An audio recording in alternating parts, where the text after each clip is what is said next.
everyone. My name is Caitlin Maniscalco, and I am here with Figure It Out Baseball with another episode of Real Dugout Confessions. Tonight, I am joined by senior pitcher and outfielder Chris Capass, who is from Long Island, New York, and plays for the University of Pittsburgh. Chris, thanks so much for being here. Thanks, Katie. Thanks for having me. Of course. Okay, so let's kind of just to kick things off, thinking back to your high school days and specifically as someone who plays multiple positions in college, kind of walk us through how you personally were recruited and any advice that you would give to someone who would want to play multiple positions in college. Okay. Yeah, I think it was a little unique for me just because I do play two positions. And my goals when I was in high school is I always wanted to pitch at the next level. And I wasn't sure if I wanted to hit. I knew I loved the game of baseball and I wanted to play as much as I could. So I took that opportunity by also playing the field. But yeah, I definitely wanted to be a pitcher. And I think recruiting for pitching compared to outfield was definitely a little bit different. I think as a pitcher, it's not as much really playing in games. It's more showcasing your ability and your potential. And that could come in a lot of different ways. That could be by showing people your arm strength, by showing like your strengths on your all speed pitches, whatever it is. But you don't have to really, or at least for me, I didn't have to pitch to batters to showcase my abilities. For hitting, on the other hand, it's a little bit different because I think for hitters, you really need to see live pitching because obviously hitting batting practice is a lot different from facing actual pitchers. Right. So yeah, for me, for hitting, it was more of actually just consistency and seeing a lot of at-bats game after game. But yeah, for pitching, it was more of just showcasing my ability, whether it was in a bullpen or just on a scout day or something like that.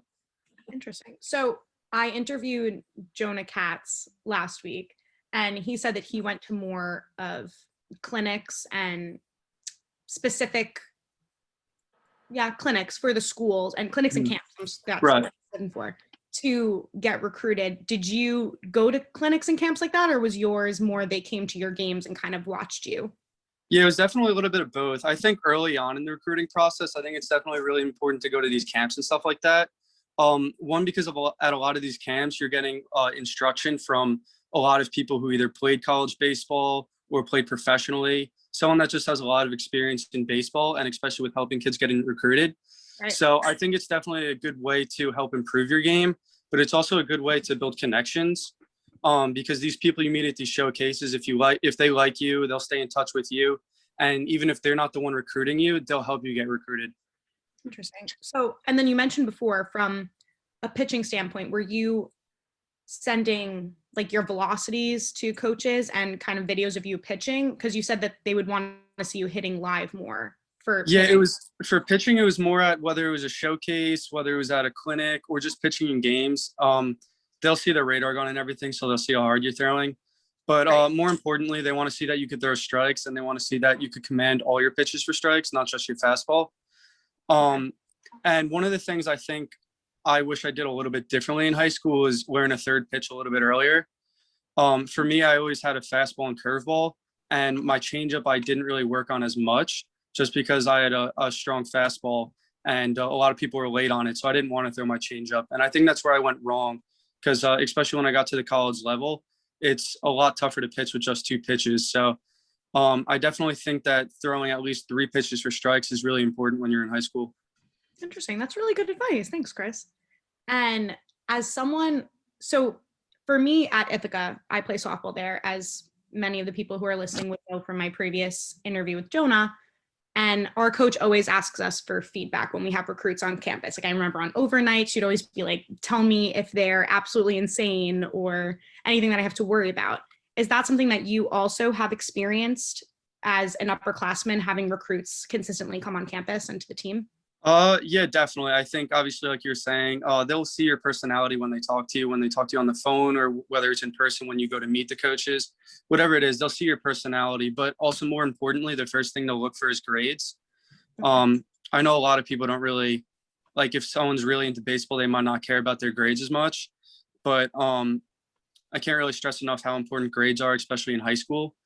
I actually did have one person in my recruiting class who was supposed to actually be a third baseman, a pitcher, and he was supposed to be a top prospect coming in. but he ended up having really bad grades in high school, and he just got cut before he ever got on campus. Really? Yeah, so they definitely look for things like that. Right. Make sure your grades are up. And then are there any other do's and don'ts that you think coaches are looking for when they have recruits on campus that would be an automatic no? I know you said grades was one of them, but if there's anything else. Yeah, I think more so than anywhere else, I think like playing as a team is just so important in college. I mean, you're with these people every day for the entire year, for your entire 4 years, actually.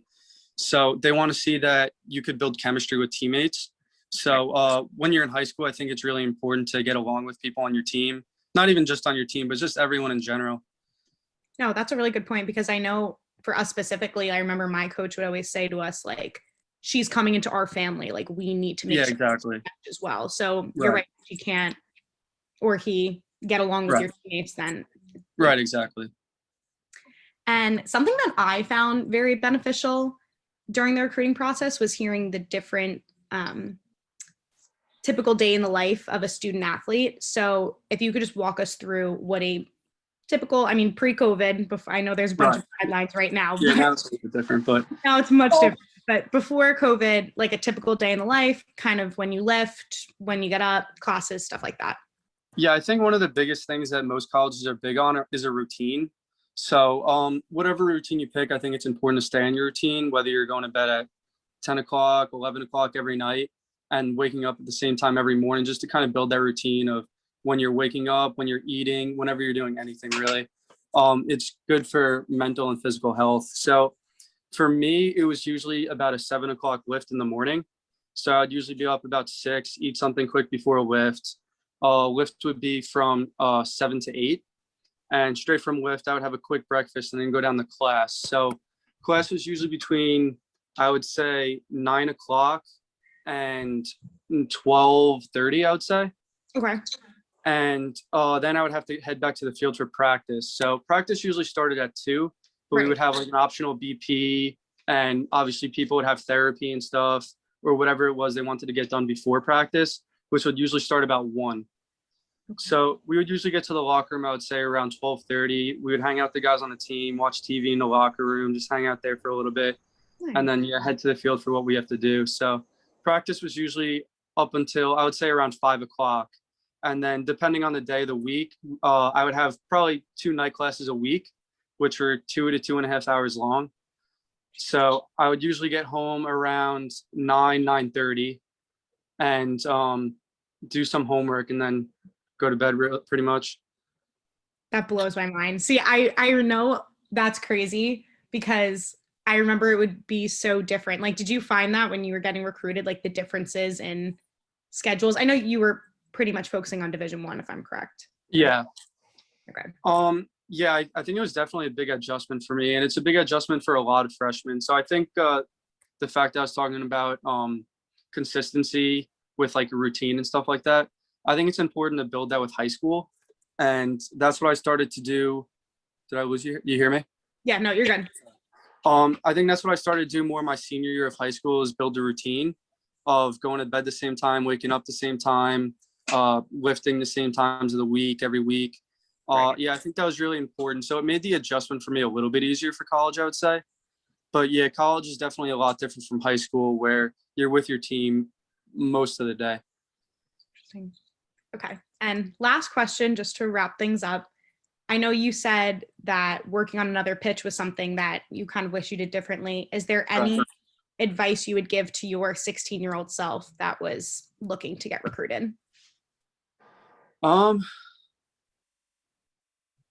don't know. Yeah, I think definitely the biggest thing for me was that off-speed pitch. But I think another thing is not everything's always going to work out for you the way you want it to. So I think it's definitely important to have backup schools and keep the connections that you make early on. Because a lot of people, even if they're looking to strive for Division I, they might have a couple Division II, Division III offers early on. Right. And they might just ignore it, planning to go Division I. And if that falls through, they're kind of in a tough situation. So I think it's important to keep all your options open and keep the connections with everyone you know. Awesome. Well, Chris, thank you so much. I really appreciate you coming on and taking the time. Thank you for having me.